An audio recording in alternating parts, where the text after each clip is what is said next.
In this video, we are going to see the classification of leukemias. Now, what are leukemias? Leukemias are a group of blood cancers that begin in the bone marrow and produce a very high number of abnormal and immature cells. These are called blast cells or leukemic cells.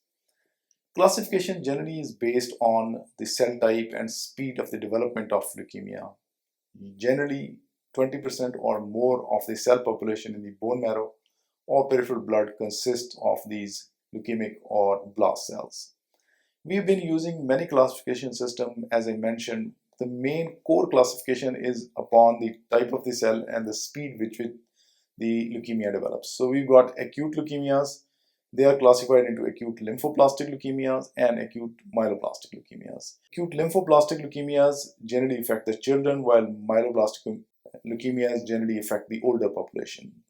Then we've got chronic leukemias. They are chronic lymphocytic leukemia and chronic myelogenous or chronic myelocytic leukemia. Now, we've been using the French, American, and British classification for acute leukemias. Later on, a WHO classification was also introduced. Now, the WHO classification has taken over the FAB or French, American, British classification. FAB classification generally involves cytochemical staining and morphology to define the specific immunotypes. While the WHO classification of acute leukemias not only incorporates some portions of the FAB classification, but it interrelates morphology, cytogenetics, molecular genetics, and immunological marker for its classification. Now let's see what is the FAB classification. FAB classification of acute myeloblastic leukemias and acute lymphoblastic leukemias. Now first we see the classification of acute myeloblastic leukemias. This has been divided into multiple subtypes.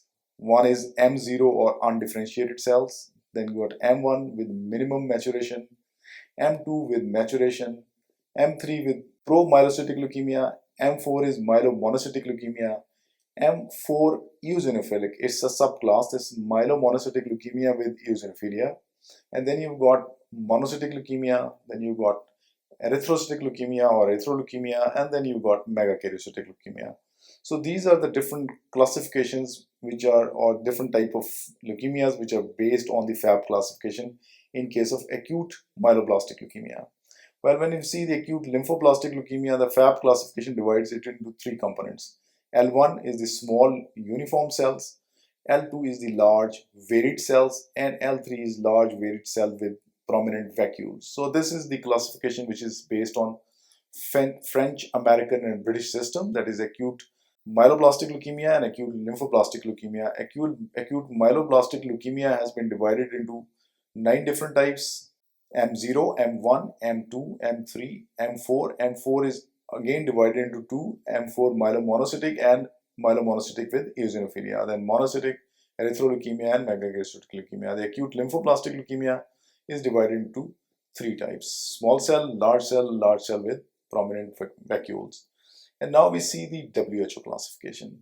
What does WHO classification say about acute myeloblastic leukemia? As I mentioned, that it involved cytogenetics and molecular genetics into the classification, so it's a little more complicated than French, American, and British classification. Now we see what's the type of leukemia and what are the diagnostic criteria. You got with minimum differentiation, blast cells are negative, they are less than 3% for myeloperoxidase and Sudan black B. Expression of 2 or more myeloid associated antigens are present, for example, CD13, CD33, and CD117. Criteria for mixed phenotype acute leukemias are not met within this group. And then you've got without maturation, you find that 3% or more are blast cells positive for myeloperoxidase or Sudan black B and negative for non-specific esterase. Maturing granulocyte series constitute less than 10% of the nucleated cells in the bone marrow. And then we got expression of 2 or more myeloid associated antigens such as myeloperoxidase, CD13, CD33, or CD117. Then cells with maturation.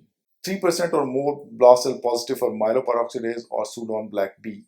Then maturing cells of the granulocyte lineage constitute 10% or more of the nucleated bone marrow cells. The monocyte lineage cells constitute less than 20% of bone marrow cells. So monocytes are less.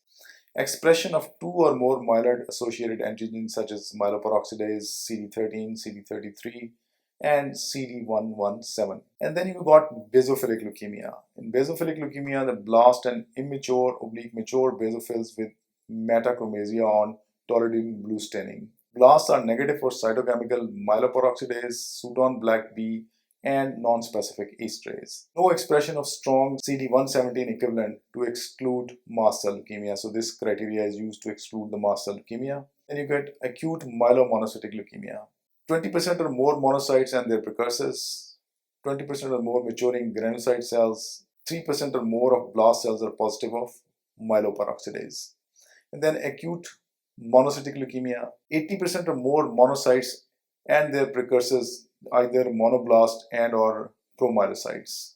Less than 20% maturing granulocyte cells. Blast and promonocytes express at least two monocytic markers including CD11C, CD14, CD36 and CD64 or non-specific esterase positivity on cytochemistry. So they may show these proteins on the surface. And then erythroleukemia, equal to or 30% immature erythroid cells. They are generally pro-erythroblasts. Bone marrow erythroid predominance, usually equal to or 80% of cells are of red cell type. And then you got megakaryocytic leukemia. Blasts express at least one or more of the platelet glycoprotein, that is CD41, which is glycoprotein 2b, CD61, which is glycoprotein 3A, or CD24b, which is glycoprotein 1b. So these may be present. And then you got acute lymphoblastic leukemia. Lymphoblastic leukemias have been divided into B lymphoblastic leukemia or lymphoma, or T lymphoblastic leukemia and lymphoma. And the further details are beyond the scope of this lecture. And similarly, the chronic leukemias have been